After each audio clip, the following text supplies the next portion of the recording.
warahmatullahi wabarakatuh. Salam sejahtera buat kalian semuanya. Kali ini kita bertemu kembali dalam channel pembelajaran, yakni Sahabat Sams Channel. Dan pada kesempatan ini kita akan membahas soal-soal penilaian akhir tahun atau PAT sekolah dasar, yang mana penilaian akhir tahun ini terkadang namanya bisa berubah menjadi ujian semester 2 ataupun tes standarisasi mutu semester 2. Namun untuk kurikulum 2013 ini namanya berganti menjadi penilaian akhir tahun. Anak-anak semuanya, apabila video ini bermanfaat buat kalian semuanya, jangan lupa untuk like dan subscribe buat kalian yang belum pernah subscribe channel ini, dan bagikan kepada teman-teman kalian semuanya agar teman-teman kalian semuanya bisa belajar seperti kalian dalam video ini, bisa di grup WA kelas atau grup-grup belajar yang lainnya. Anak-anak semuanya, yang akan kita bahas pada kesempatan ini yaitu pada muatan pelajaran tema 6 kelas 5. Oke, kita mulai langsung ke soal nomor 1. Ini nomor 1, anak-anak. PBB membuat konvensi hak anak-anak untuk mengembalikan hak-hak anak yang hilang. Berikut merupakan golongan hak anak tersebut kecuali, berarti kita cari yang bukan. A. Hak partisipasi, B. Hak tumbuh kembang, C. Hak menyampaikan pendapat, dan D. Hak kelangsungan hidup. Anak-anak semuanya, untuk hak-hak anak menurut konvensi hak anak ini itu ada 4 kategori, anak-anak. Yang pertama, hak kelangsungan hidup, yang mana hak kelangsungan hidup ini yaitu hak untuk melestarikan dan mempertahankan hidup, dan hak memperoleh standar kesehatan tertinggi dan perawatan yang sebaik-baiknya. Kemudian hak-hak anak yang kedua adalah hak perlindungan. Di sini tidak ada. Kemudian yang ketiga adalah hak tumbuh kembang, anak-anak. Berarti yang B ini hak tumbuh kembang, yang mana hak tumbuh kembang ini hak memperoleh pendidikan dan hak mencapai standar hidup yang layak bagi perkembangan fisik, mental, spiritual, moral, dan sosial. Kemudian yang ketiga ada yang keempat, maksudnya yang keempat adalah hak berpartisipasi ini, anak-anak. Yang mana hak berpartisipasi ini adalah hak untuk menyatakan pendapat dalam segala hal yang mempengaruhi anak. Nah, kita kembali ke soal, bahwa di sini yang ditanyakan adalah yang kecuali atau yang bukan jawaban, sehingga jelas yang di sini yang tidak ada centangannya adalah yang C, sehingga jawabannya adalah C, yaitu hak menyampaikan pendapat ini tidak ada dalam hak konvensi hak anak-anak.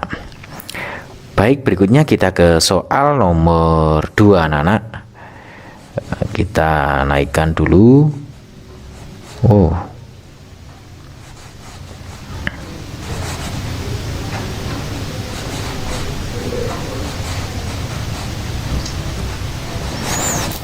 Menurut Peraturan Pemerintah Nomor 28 Tahun 1990, hak siswa mencakup berikut ini, kecuali A. Mendapatkan bantuan fasilitas belajar dan beasiswa, B. Memperoleh penilaian, C. Memperoleh kasih sayang dari guru, dan D. Memperoleh pendidikan agama.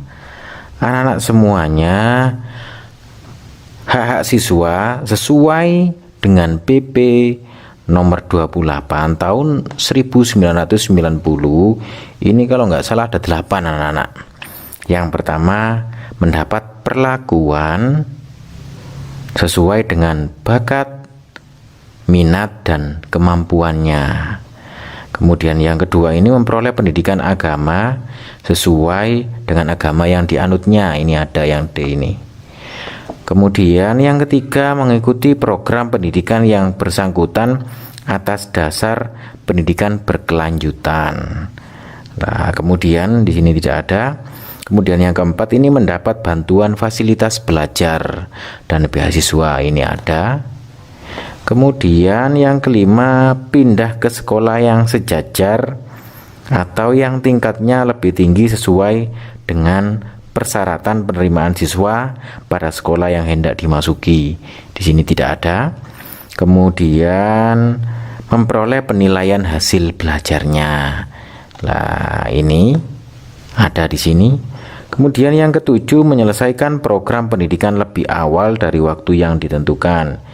Ini juga diatur dalam peraturan pemerintah nomor 28 tahun 1990. Kemudian yang ke-8 ini mendapat pelayanan khusus bila mana menyandang cacat. Itu 8 tadi yang saya sebutkan adalah hak siswa sesuai dengan PP nomor 28 tahun 1990. Di sini yang ditanyakan adalah yang kecuali, berarti yang bukan anak-anak.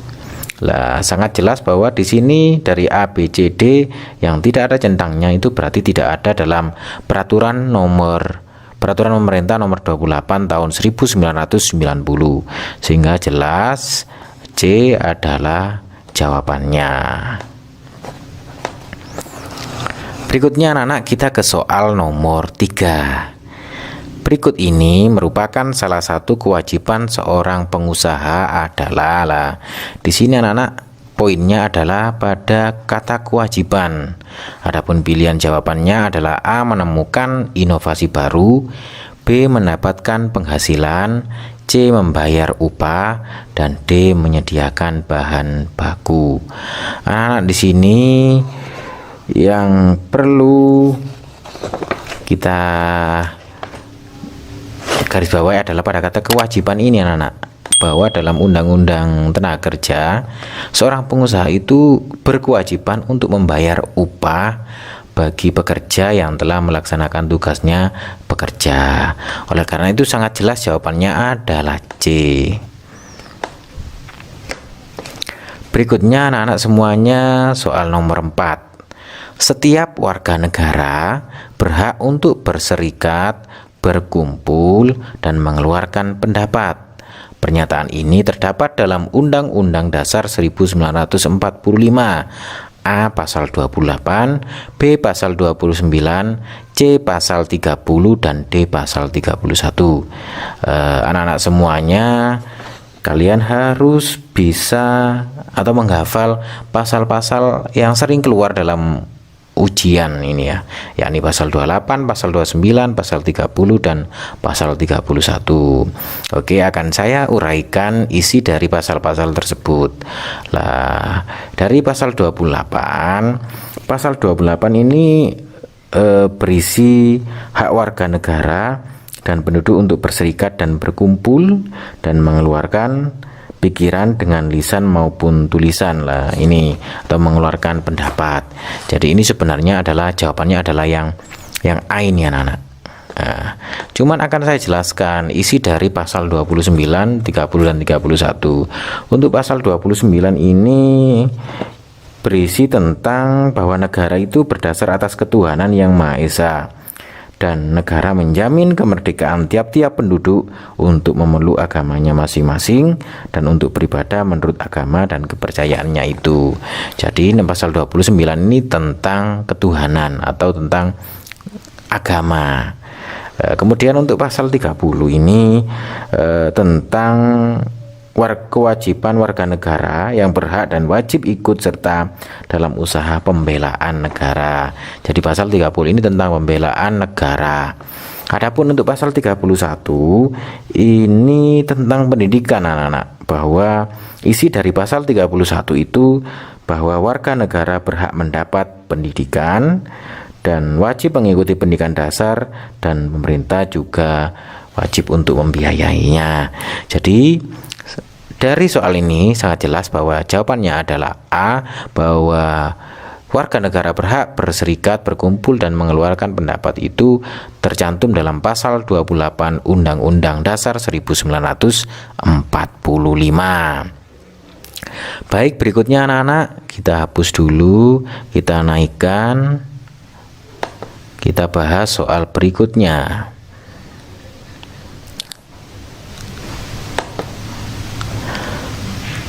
Bacalah, kebesaran. Saya hapus dulu ininya, saya kecilkan. Bacalah teks di bawah ini dengan teliti untuk menjawab soal nomor 5 dan 6. Oke. Benda yang dapat menghasilkan energi panas disebut sumber energi panas. Sumber energi panas dapat kita jumpai di alam. Salah satunya adalah matahari.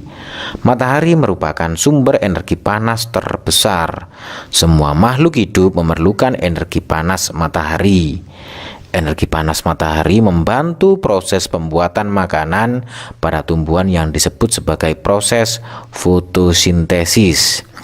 Makanan yang dihasilkan dari hasil fotosintesis menjadi sumber energi bagi makhluk hidup lainnya, termasuk manusia.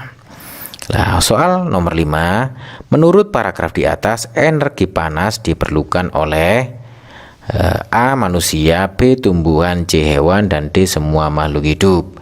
Anak-anak semuanya tadi sangat jelas di kalimat terakhir ini bahwa makanan yang dihasilkan dari hasil fotosintesis menjadi sumber energi bagi makhluk hidup lainnya.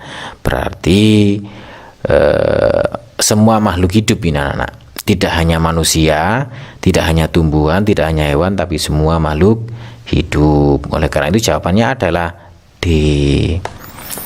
Berikutnya soal nomor 6 anak-anak. Berikut ini merupakan kata kunci pada paragraf di atas kecuali, berarti yang bukan ya. A. energi panas, B. alam, C. sumber energi, dan D. proses fotosintesis. Mohon maaf agak belibet ya. Untuk ini tadi, untuk kata kunci, ini tadi caranya kalian lihat di sini. Apakah ada kata-kata di sini yang tercantum di sini? Untuk energi panas. Nah, di sini tadi sudah ada energi panas. Di sini juga ada energi panas. Berarti ini merupakan juga kata kunci untuk energi panas. Kemudian untuk alam, tadi ada kata alam lah ini. Ya, di alam ini juga kata kunci. Kemudian sumber energi. Lah, ini tadi juga ada kata sumber energi. Kemudian sumber energi lagi ini. Jadi ini adalah kata kunci juga. Kemudian proses fotosintesis. Di sini proses fotosintesis di sini juga ada.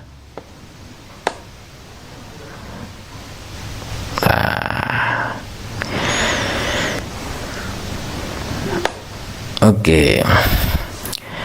Anak-anak semuanya, bila semuanya terdapat di paragraf di atas, maka tentukan mana yang menentukan paragraf di atas biar bisa difahami oleh kalian semuanya. Dan jika kalimat tersebut atau kata tersebut dihilangkan, maka kalimat tersebut atau paragraf tersebut menjadi sulit untuk dipahami. Nah, di sini energi panas ini juga sangat penting dalam paragraf di sini. Kemudian sumber energi di sini juga sangat penting. Proses fotosintesis adalah sangat penting dalam paragraf ini. Namun untuk alam ini tidak begitu diperlukan dalam paragraf ini. Sehingga jawabannya adalah B, anak-anak.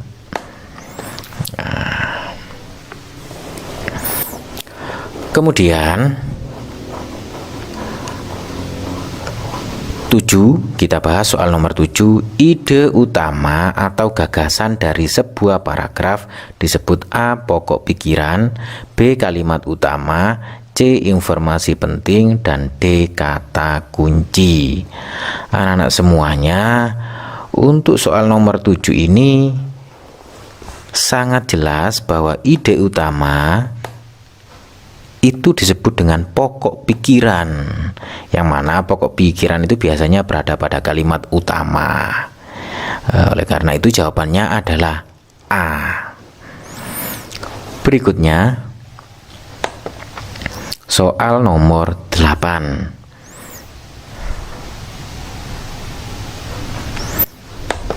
Kita bersihkan dulu. Langkah kedua dalam menemukan pikiran pokok dalam sebuah paragraf adalah A. Membuat kesimpulan, B. Membaca dengan cara seksama dan keseluruhan, C. Menemukan kalimat utama dengan memahami teks, dan D. Menemukan pokok pada kalimat utama. Anak-anak semuanya akan saya sampaikan teknik atau cara untuk menemukan ide pokok. Yang pertama, membaca dari keseluruhan teks bacaan. Ini membaca dengan cara seksama dan keseluruhan. Ini merupakan langkah pertama, berarti langkah ke-1 anak-anak. Kemudian langkah kedua itu memahami isi bacaan teks pada bacaan tersebut. Berarti langkah yang kedua adalah memahami. Yakni pada C ini ada kata memahami, sehingga ini adalah langkah yang kedua. Kemudian baru langkah yang ketiga menemukan ide pokok bacaan, yakni pada kata yang terdapat pada pilihan D. Ini merupakan langkah ketiga.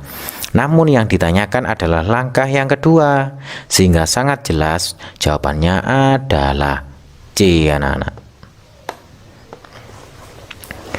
Berikutnya soal nomor 9. Matahari memiliki banyak manfaat bagi makhluk hidup, salah satunya manusia. Berikut merupakan manfaat matahari bagi manusia kecuali, berarti yang bukan ini. A. PLTS, B. Menjemur pakaian, C. Menghangatkan badan, dan D. Fotosintesis. Anak-anak semuanya, untuk PLTS ini adalah pembangkit listrik tenaga surya, dan surya ini adalah nama lain dari matahari, sehingga ini adalah manfaat matahari bagi manusia. Kemudian yang B, menjemur pakaian. Ketika kita menjemur pakaian, kita sangat butuh yang namanya matahari, sehingga menjemur pakaian ini merupakan manfaat matahari bagi manusia, sehingga ini manfaat matahari. Kemudian untuk menghangatkan badan, ini tidak selalu kita memakai matahari. Karena apa? Karena bisa kita gunakan api atau yang lainnya, sehingga ini bukan manfaat matahari. Karena menghangatkan badan tidak selalu menggunakan matahari. Kemudian untuk yang D, fotosintesis. Fotosintesis ini adalah proses pembuatan makanan pada tumbuhan, dan ini mutlak memerlukan matahari, sehingga ini adalah juga merupakan manfaat matahari bagi manusia. Kita kembali ke soal bahwa di sini adalah yang bukan atau kecuali, sehingga sangat jelas jawabannya adalah C, anak-anak. Kemudian soal nomor 10. Rel kereta api dipasang renggang dengan tujuan A. Untuk tempat penyusutan pada saat suhu rendah, B. Untuk tempat penyusutan karena suhu tinggi, C. Untuk tempat pemuaian pada siang hari, dan D. Untuk tempat pemuaian pada malam hari. Anak-anak semuanya, rel kereta api itu dipasang renggang. Karena apa? Rel kereta api ini terbuat dari baja atau besi yang mudah memuai jika terkena suhu tinggi, dan suhu tinggi itu biasanya terjadi pada waktu siang hari, sehingga sangat jelas bahwa rel kereta api dipasang renggang dengan tujuan untuk tempat pemuaian pada siang hari, sehingga jawabannya adalah C, anak-anak. Berikutnya anak-anak, kita ke soal nomor 11. Peristiwa berpindahnya panas melalui zat perantara dengan disertai perpindahan bagian zat disebut dengan A. Konduksi, B. Induksi, C. Konveksi, dan D. Radiasi. Anak-anak semuanya, konduksi ini juga merupakan perpindahan panas anak-anak. Kebesaran, saya pindah dulu. Kemudian induksi ini bukan perpindahan panas, jadi ini jelas bukan jawaban. Kemudian konveksi ini merupakan cara perpindahan panas dan radiasi juga. Oleh karena itu akan saya jelaskan satu-satu. Untuk yang konduksi ini anak-anak, bahwa konduksi itu merupakan perpindahan panas melalui zat padat yang tidak ikut mengalami perpindahan. Contohnya ini, benda yang terbuat dari logam akan terasa hangat atau panas jika ujung benda dipanaskan. Kemudian tutup panci akan menjadi panas saat dipakai untuk menutup rebusan air. Ini contoh-contoh dari konduksi.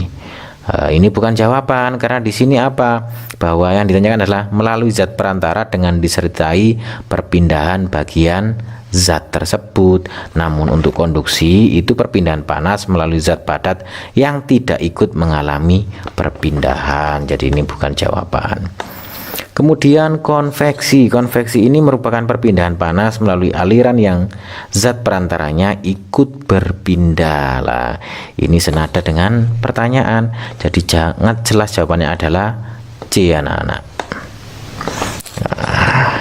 Kemudian untuk radiasi ini perpindahan panas tanpa zat perantara, sehingga jelas ini bukan jawaban.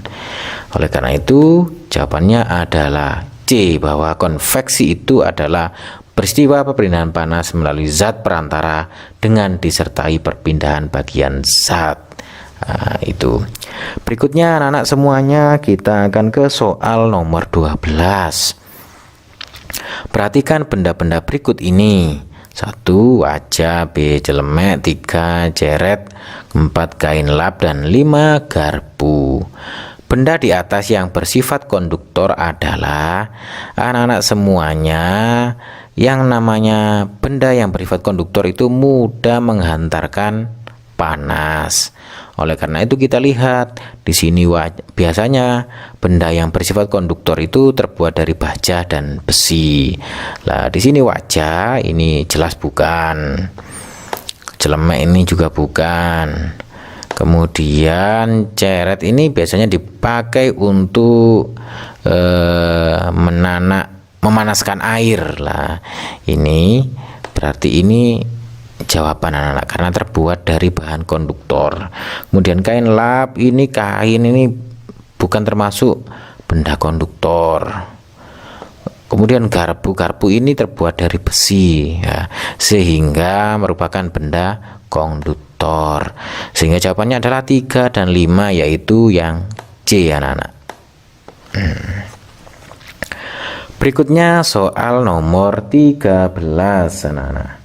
Soal nomor 13 kita baca, nelayan berlayar pada waktu tertentu dengan tujuan sebagai berikut, kecuali A. menghindari bencana alam, B. menghindari cuaca buruk, C. mendapat hasil tangkapan yang banyak, D. agar tidak merusak ekosistem laut. Anak-anak semuanya, ketika nelayan berlayar itu memang memerlukan waktu-waktu tertentu. Tujuannya bermacam-macam. Yang pertama, kalau menghindari bencana alam ini bencana yang tidak diduga, biasanya dari kekuasaan Tuhan. Oleh karena itu kayaknya ini bukan tujuan, karena bencana alam itu biasanya terjadi tiba-tiba. Kemudian menghindari cuaca buruk ini, ketika nelayan berlayar itu pastinya menginginkan waktu yang sekiranya terhindar dari cuaca buruk, sehingga ini merupakan tujuannya. Kemudian mendapat hasil tangkapan yang banyak, ini juga merupakan pertimbangan nelayan ketika mencari ikan, termasuk agar tidak merusak ekosistem laut. Ini juga salah satu pertimbangan nelayan jika akan berlayar pada waktu tertentu. Sehingga sangat jelas karena di sini adalah kecuali, berarti yang anak-anak. Karena untuk menghindari bencana alam ini terjadi tiba-tiba, tidak bisa diduga oleh manusia karena merupakan kekuasaan dari Allah atau Tuhan yang Maha Esa. Berikutnya kita ke soal nomor 14. Manusia mencoba membuat hujan buatan atau irigasi. Anak-anak semuanya, maka manusia sangat bergantung terhadap A. manusia lain, B. makhluk hidup lain, C. tumbuhan, dan D. alam. Anak-anak semuanya, kuncinya ada kata hujan buatan atau irigasinya. Nah, ini merupakan fenomena yang sangat membutuhkan alam sekitar kita, sehingga jawabannya adalah D. Berikutnya soal nomor 15. Tradisi Lilifu merupakan tradisi yang dilakukan oleh masyarakat Kabupaten A. Pangandaran, B. Kupang, C. Lombok, dan D. Bali. Anak-anak semuanya, tradisi Lilifu ini anak-anak adalah tradisi yang berasal dari Kabupaten Kupang, anak-anak, Nusa Tenggara Timur, yang mana suatu daerah dalam penangkapan ikan secara khas dari Kabupaten Kupang. Sehingga sangat jelas jawabannya adalah B. Berikutnya anak-anak semuanya, kita ke soal nomor 16. Tempat bertemunya penjual dan pembeli, ya, tempat bertemunya penjual dan pembeli untuk melakukan kegiatan tawar-menawar harga ikan disebut A. tempat pelelangan ikan, B. tempat pembelian ikan, C. pangkalan pendaratan ikan, dan D. pangkalan pengambilan ikan. Anak-anak semuanya, ini merupakan istilah untuk tempat bertemunya penjual dan pembeli untuk melakukan kegiatan tawar-menawar harga ikan. Ini ya, perlu diingat-ingat bahwa ini jawabannya adalah TPI, yaitu tempat pelelangan ikan. Berikutnya 17. Tangga nada yang memiliki 5 nada pokok disebut A. diatonik, B. pentatonik, C. pelok, dan D. slendro. Anak-anak semuanya, tangga nada itu terbagi menjadi 2, anak-anak. Yang pertama tangga nada diatonik dan tangga nada pentatonik. Tangga nada diatonik itu tangga nada yang mempunyai 7 nada berbeda dalam satu oktav. Berarti ini jelas bukan jawaban, karena di sini yang ditanyakan adalah 5 nada pokok. Berikutnya tangga nada pentatonik. Nah, ini adalah tangga nada yang terdiri atas 5 nada pokok dengan jarak yang berbeda-beda. Nah, ini sangat jelas bahwa jawabannya adalah tangga nada pentatonik.